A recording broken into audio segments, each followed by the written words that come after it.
views expressed on this program are not necessarily the views of the Glory 980 AM, the Glory Media Group, LLC, WDDO AM, its staff, management, or advertisers, but are the views and opinions of the participants of the broadcast.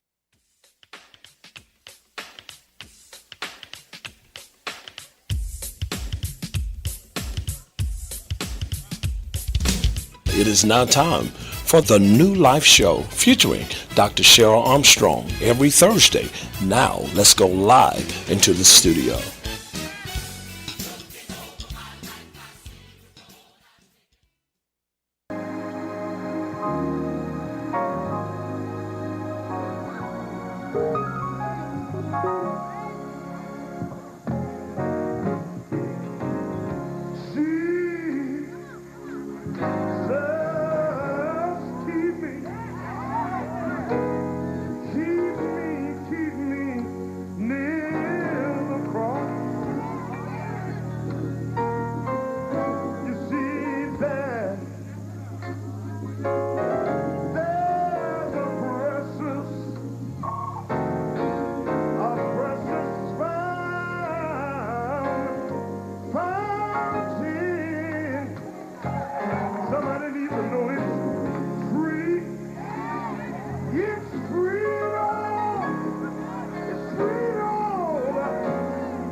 Welcome, 980 AM, WDDO 107.9 FM. The Glory is back. Welcome to the New Life Pastoral Care Services Show hosted by Dr. Sheryl Armstrong.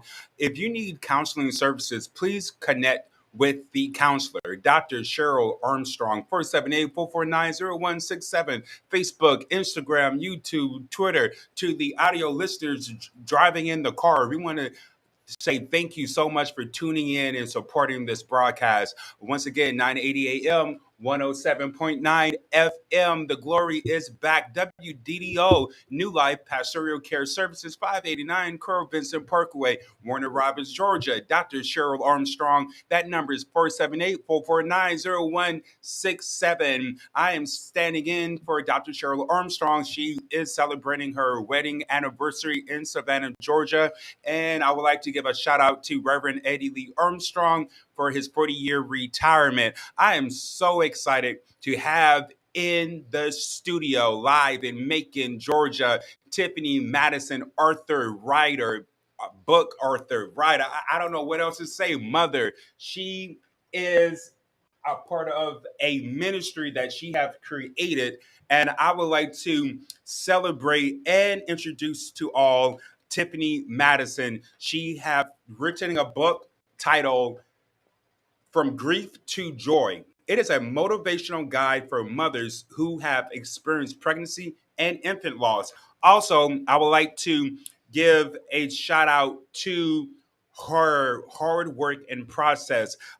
This is a shout out for all mothers that probably have experienced some loss and pain. And also, I would like to tell everyone about her ministry. It is called HELLP. It's on the way. The mission is to support mothers who have experienced pregnancy and or infant loss through support and encouragement. I'm excited to have her in the studio, and what it means is healing, encouragement, liberation, love, and purpose. Her vision is to inspire grieving mothers to create a safe space where we can build connections, ask questions without judgment, and gain tools for healing. I want everyone to pre-order her book. I have read a copy of Dr. Sheryl Armstrong book last night, and I was astounded about her journey. I've been knowing her for over 20 years.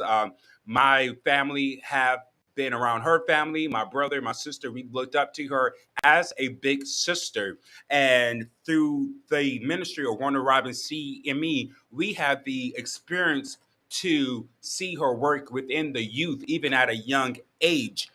And Tiffany Madison is a mother who have dealt with the trauma and grief of losing two babies. She developed the HELP syndrome with both of those pregnancies, and I would love for her to speak about her mission because she has support groups, podcasts, radio shows, interviews that she is available for. And I'm so grateful for you to be a part of this show. I was reading your book around 2 o'clock in the morning. I just sat on the kitchen table. I did not know your journey at all. And sometimes we can be close within a community, within a church community. And I love what you said on your very first page about the stigma of counseling in the Black community. And I'm proud of you for you to accept counseling among your journey. And now you are counseling other people. And thank you so much for being here today. Thank you so much for having me. I'm so excited to be here. That's also I want to ask you because this book you were honest, vulnerable, open. That's hard. A lot of us that go through stages of grief and that been through chaplaincy.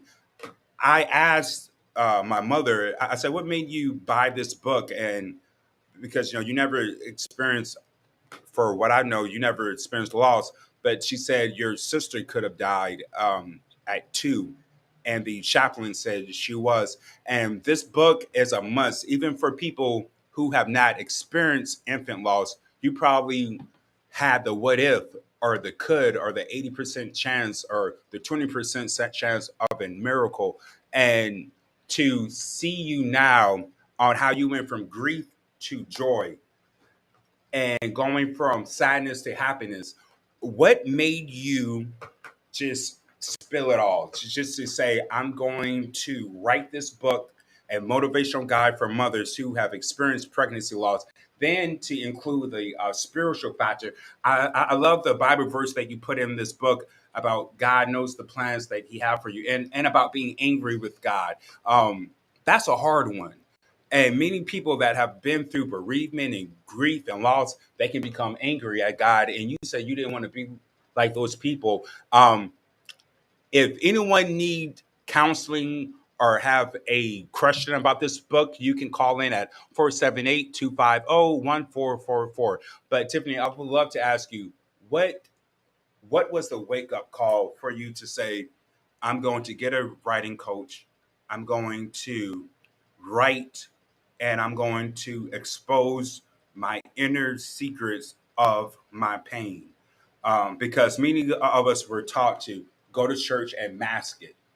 And you were saying how you were just kind of just still moving forward in life, but yet still dealing with certain grief and bereavement. And you noticed the signs. Yeah. So during the pandemic, when the world had shut down and everybody was kind of, settling in their homes, uh, we were going through a lot. It was a time of we were scared. We didn't know what life was going to be about. Like, I was an educator and we had to leave our students early. We had to shut school down. We were in a scary time, in a scary place. And like everybody, you pray about things. You talk to people who are wise and spiritual. And I talked to my spiritual mom, Apostle Brady, Dr. Brady, and she revealed to me that I was supposed to write a book for grieving mothers. And I knew in my heart I was supposed to write a book. I had said this over 2 decades ago, but my thoughts were a children's book because I work with children. I'm a teacher. But she said, the world is waiting for you. And I was like, wow. In my experience with just grieving, um, in the beginning, mothers who experienced infant loss were sent to me. I remember the first week after my first child died, Brielle, that was in 2013. I was getting back to church and singing in the choir, and one of the choir members came to me and she said, Tiffany, I really need for you to talk to my niece. And I was like, okay. She said her baby just died. This is Sunday. She said her baby died on Friday. And that whole time I was like, okay, I said, okay, I would do it. But in my mind, I was like, what am I going to say? What am I going to do? I just lost my child. I don't, I'm in a bad place. But after church, I remember it was like I was walking in slow motion. I went down the steps and I could see her standing there. And the whole time I'm walking towards her, I'm saying to myself and God, please give me the words to say. What do I say to this mom? I don't even know. This is fresh for me. So by the time that I got to her, I introduced myself and I told her that, I had just lost my child not too long ago. And at that moment, it wasn't about anything that I had to say. It was about giving her that time to speak. And that's the biggest thing. So many moms, this happens all the time, every day. So many moms are left to grieve in silence and think that, if this happens to you, you just pack it in a box and put it away and you don't talk about it. It's been like that in the African American culture for a long time. I've talked to friends and family that this has happened to them over 20 years ago. Mm-hmm. And they're just now, what I would say, properly grieving, Mm-hmm. because there was a time where you didn't talk about things like that. You just, after it was over, you put it in a box or whatever, and you just kept going. You kept moving and moving forward. But some people would call that, being strong. But I'm here today with this book, From Grief to Joy, to just redefine what strong means. Strong to me doesn't mean I can pack this away or I don't have to show my emotions when I'm around family and friends so you can be comfortable in my presence. But I am strong enough to ask for help when I need it. I am strong enough to say today I am not okay. I am strong enough to say that today I am hurting, I am angry, I'm mad. I need somebody to talk to.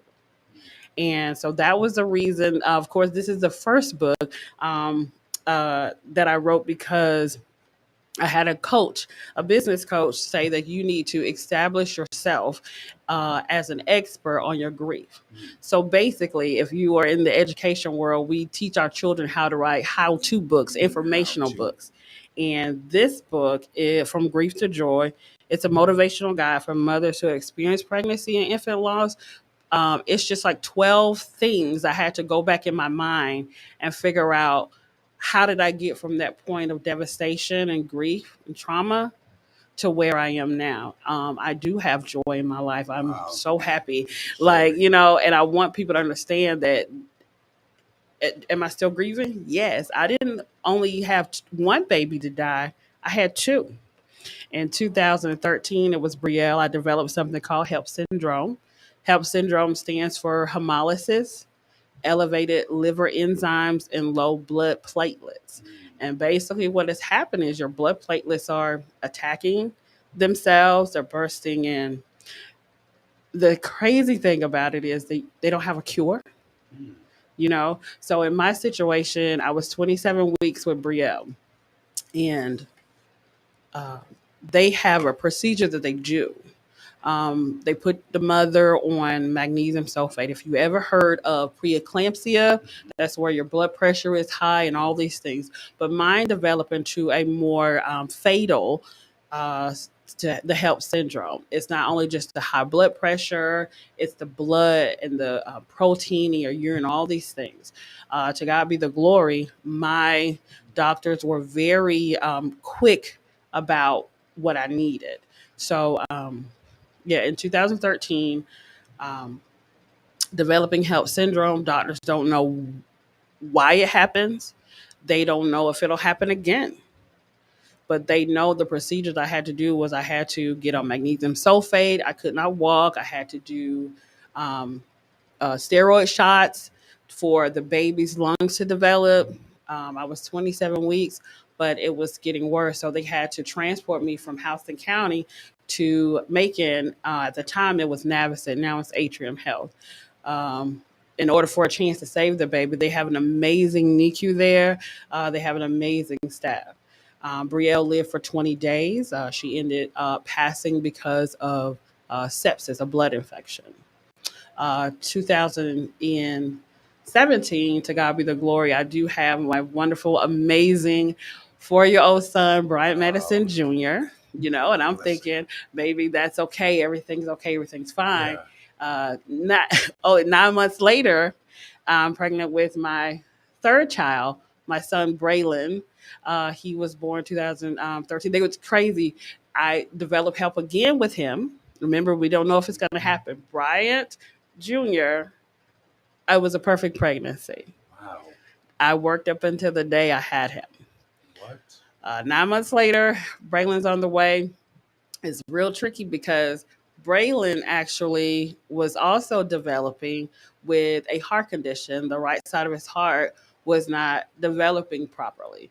So there was an addition to that. I really went into, when I was first pregnant, I didn't know the signs. I went into, um, I felt, I knew I didn't know I was feeling bad because it was my first pregnancy, right? But this time around, I could feel something wasn't right. I kept a check on my blood pressure, things like that. And I looked, hey, this is getting high. So I immediately, you know, went to the emergency room and keeping in my mind of Black women are always not, and their pain is not acknowledged during pregnancy if you haven't heard all these things. And I told myself, I'm going to go in there. I'm going to make sure that I speak clear. People understand that this is serious. So I remember just going into the emergency room and say, hey, my name is Tiffany Madison. I'm 30 weeks pregnant. I've had this before. I feel like I'm going back into HELP syndrome. I need help immediately. And thank God they listened. They rushed me immediately to the side of the hospital for pregnant women. They tried. I had to go up to Atlanta to be close to the children's hospital for Braylon because of his heart condition. So I'm transport there. They tried to keep me in, keep the baby in as long as possible. I had to deliver Braylon at 30 weeks. He was a little bit bigger than Brielle. He was almost 3 pounds. Brielle was 1 pound and 6 ounces. Brielle lived for 20 days. Braylon lived for 12. He ended up passing, not because of his heart, something called necrotizing enterocolitis. Big words. Basically, where the gut dies. So I looked at my husband at the time and I was like, is this really happening again? But it was. The main thing is about that silence. Nobody wants to suffer in silence. The truth about it is, no matter how you pack it away, no matter how you don't talk about it, it's still there. And I'm a big advocate for counseling. I'm a big advocate for therapy because we weren't born with the tools to help us in things that happen in our life. We weren't born with these tools, so we got to get them from somewhere. I didn't go to school for therapy, but just like my God is a wonderful counselor, He provides us for those too. So amazingly, the hospital at the time had a wonderful transitions counselor. I want to shout him out, Sebastian Stubbs. At the time, he was a wonderful transitions counselor. He prayed with us. If that's what you need, he prayed with us. He talked to us. The hospital offered grief counseling up to a year after, and I decided to go to counseling because this was something I never experienced before. And I wanted to do things differently and I wanted to do them right. Okay. They had an amazing grief camp. I never heard of this stuff, grief camp.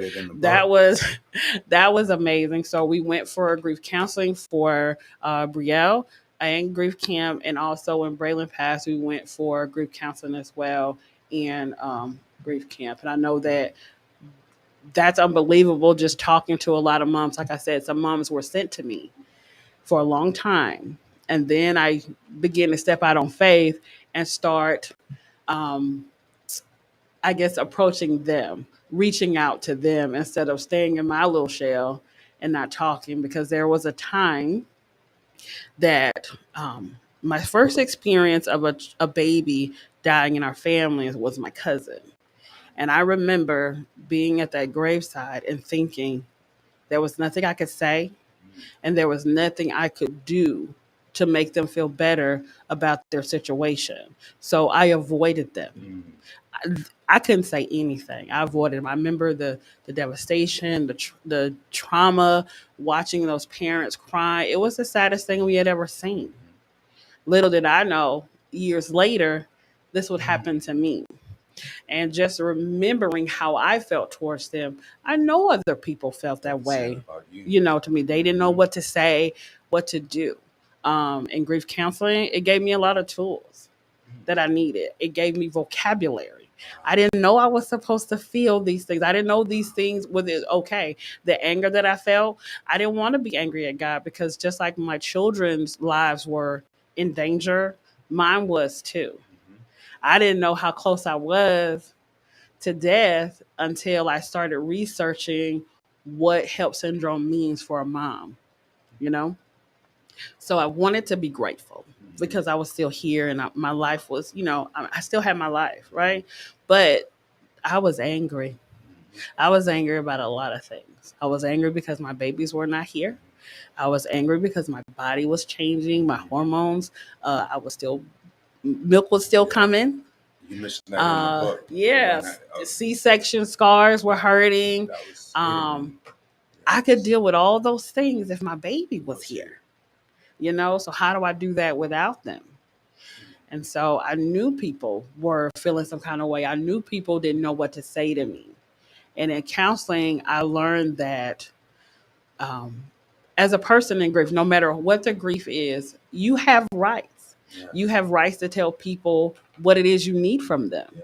We don't know that, but we do. If you just want to talk about your baby, hey, I just want to talk about my baby. If I want to talk about my mom or my dad, that's what I want to do, And you have a right to say that. Some days I might want to sit there and cry. Or I'm angry. I don't feel like it today. Can you just be here? Yes.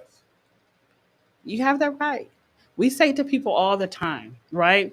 Let me know if there's, what if, let me know if you need something from me. But what if they tell you what you got to mean what you say? Say And just what you like mean. people coming to someone in grief, True. we get a lot of things, right? A lot of comments, but people say, I will tell you this because I won't be too long, but No. Keep on. people, I'll be telling the truth. I call it the dumb things people say. I read Do that you in the agree, book, right? the dumbest things, and I couldn't believe someone said to you, "You're young, you can have more kids." So, I couldn't believe that, and the dumbest things people say. well, I had to I learn couldn't believe that people say to you what makes them feel better about your grief. Mhm. And in order for not to be so angry, but there were times that it did, and I've had moms that tell me it's a consensus all around. People say some things. My counselor, my therapist told me that it's the inappropriate things that people say. Yes. So no matter what, if you don't know if you said some inappropriate things, the only thing you need to say to someone in grief is, "I am so sorry for your loss. Is there anything that you need from me?" And when you say those words, mean it, because you don't know what people will ask of you.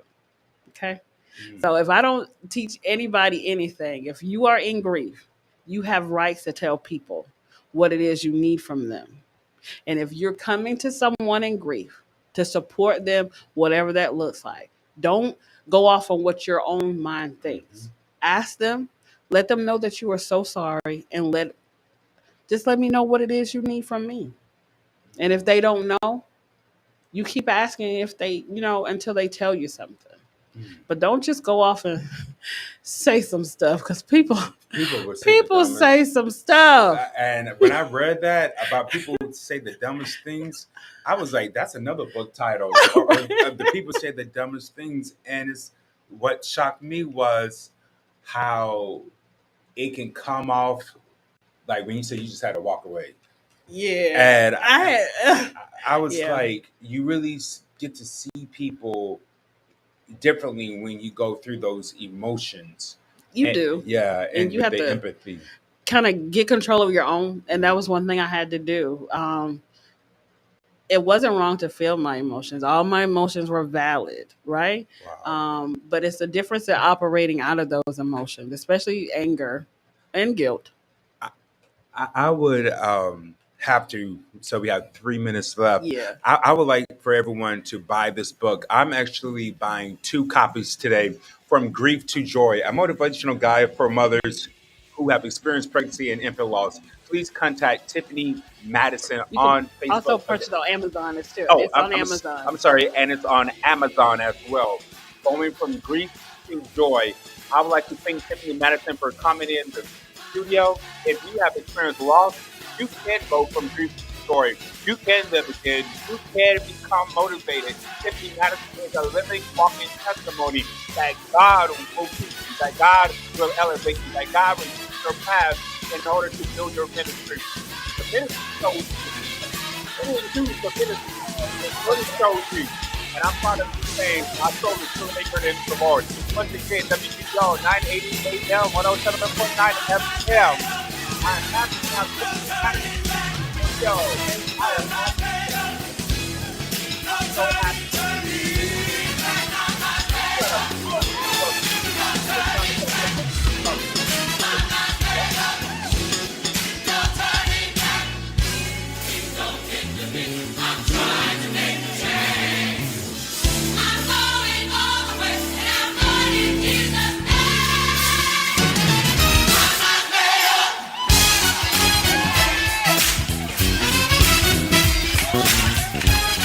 You've been listening to Dr. Sheryl Armstrong, the New Life Show.